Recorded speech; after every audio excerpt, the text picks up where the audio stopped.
صحيح، ما هي طوبة تخلي الشابة كركوبة.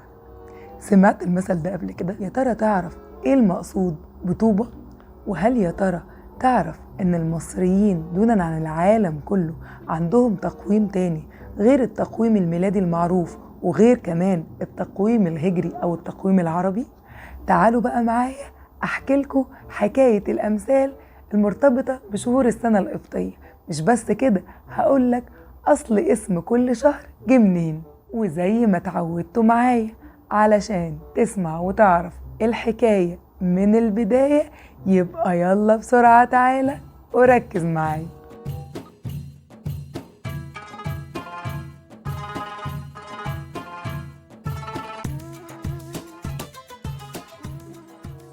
التقويم بتاعنا، التقويم المصري القديم أو شهور السنة المصرية القديمة اللي بنستعملها من آلاف السنين، وفضل المصري يستعملها لحد النهاردة، واللي بقينا بنسميها دلوقتي شهور السنة القبطية.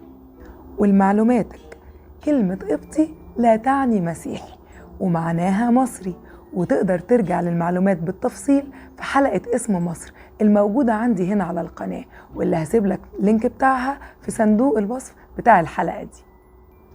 المهم، نرجع بقى لشهور السنة المصرية القديمة أو لشهور السنة القبطية. ودي الشهور اللي حطها المصري القديم للتقويم بتاعه علشان يساعده في عملية الزراعة والري، واللي اعتمدت على دورة النيل، واللي كانوا بيعتمدوا فيها على نجم الشعر اليمنية أو سايرس. ما تخافش، مش ناسية، هحكي لك حكاية كل الأمثال المصرية المرتبطة بالشهور القبطية، بس استنى معايا شوية.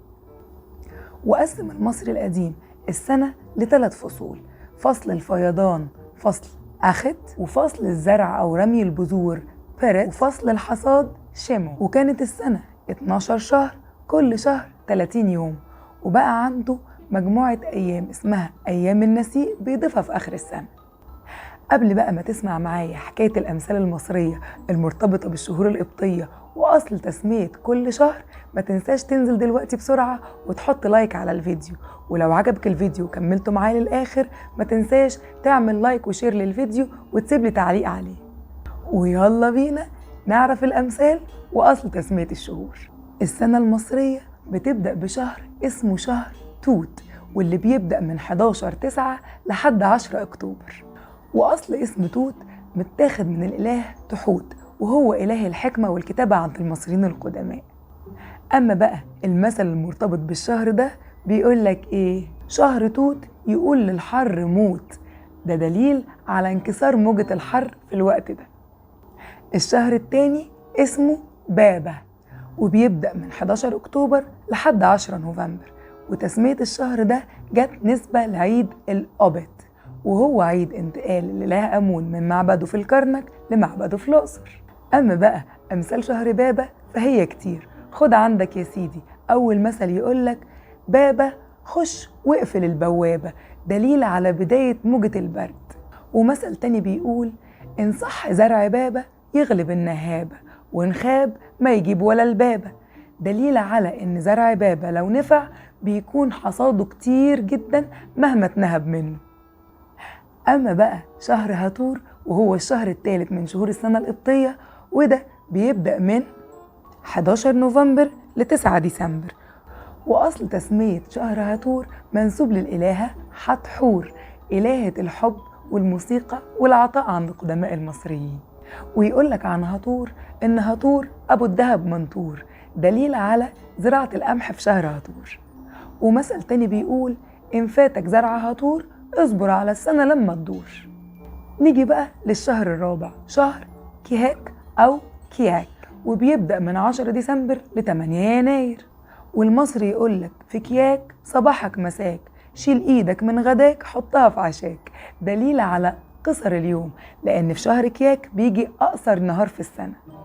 واسم كياك جه من تحريف الكلمة المصرية القديمة كا حر كا، يعني قرين مع قرين أو عيد اقتران الأرواح.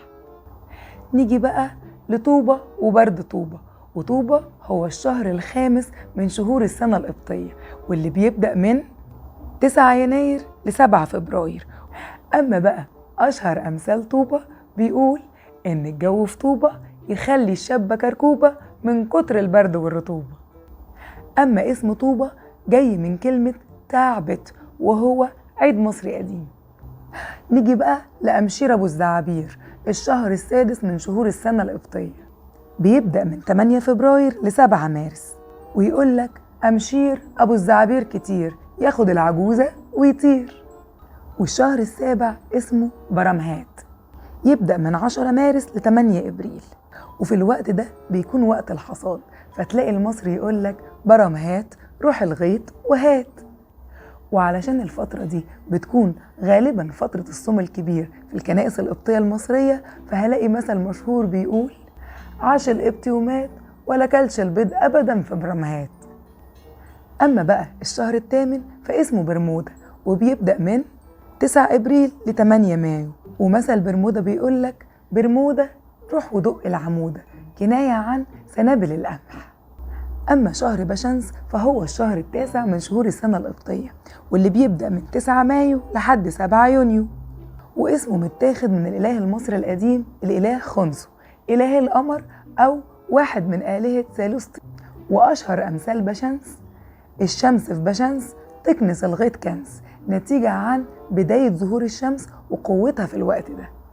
أما بقى الشهر العاشر وهو أكثر الشهور حرارة اسمه شهر بقونة، وده بيبدأ من 8 يونيو ل7 يوليو، وقال عنه المصري إن شمس بقونة تنشف المية من المعونة، يعني الشمس بتاعته جامدة جدا لدرجة إن انت لو حطيت أي مية في معون تنشف من كتر الشمس. ومن الأمثال كمان المشهورة عن شهر بقونة، في بقونة خزنوا المونة، علشان الشهر ده هو أنسب الشهور لتخزين الأكل لبقية السنة.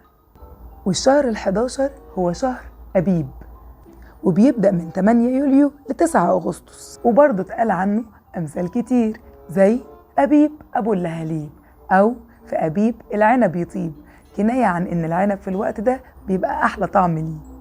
وآخر شهر من شهور السنة القبطية هو شهر مصرة، اللي بيبدأ من 7 أغسطس إلى 5 سبتمبر، واسم مصرة متاخد من الكلمة المصرية القديمة ميسو رع، أي ميلاد رع. وطبعا المصري منسيش مصرة من الأمثال، وقال عنه في مصرة تجري كل ترعة عسرة، يعني كناية عن الفيضان وزيادة مية النيل في الوقت ده اللي بتملى جميع الترع والمصارف. مش بس كده، هنلاقي كتير جدا من الكتاب والمؤرخين العرب ذكروا الشهور القبطية بتاعتنا في كتبهم ومؤلفاتهم، زي القلقشندي اللي كتب في كتابه الشهير صبح الأعشى في صناعة الإنشاء: عرفت أكثر المعمور من الأرض فلم أرى مثل ما رأيت بمصر، من ماء طوبة ولبن أمشير وخروب برمهات ورد برمودا نبأ بشمس تين بقونة وعسل أبيب وعنب مصرة ورطب توت ورمان بابا وموز هطور وسمك كياك. وبكده تكون عرفت معايا أصل الشهور القبطية وأصل الأمثال اللي بتسمعها دايما من جدك ومن ستك ومن الفلاحين المصريين لحد النهاردة، عشان لما تسمع مثل بيتكلم على الشهور القبطية تبقى عارف أصل المثل وأصل تسمية الشهر ده إيه كمان. وطبعا مش محتاجة أقولك إنك لو شفت معايا الحلقة لحد هنا وعجبتك أو أضافت لمعلوماتك معلومة، ما تنساش تدعمني بلايك وشير للفيديو، وتكتب لي كومنت تحت الفيديو تقول لي إيه أغرب معلومة أو أغرب مثل عرفته عن الشهور القبطية، وإيه هو المثل اللي أنا ما قلتوش عن الشهور القبطية. وكمان ما تنسوش الاشتراك في القناة وتفعيل زر الجرس علشان تسمعوا معايا كل الحلقات اللي جاية من حواديت الدكتور.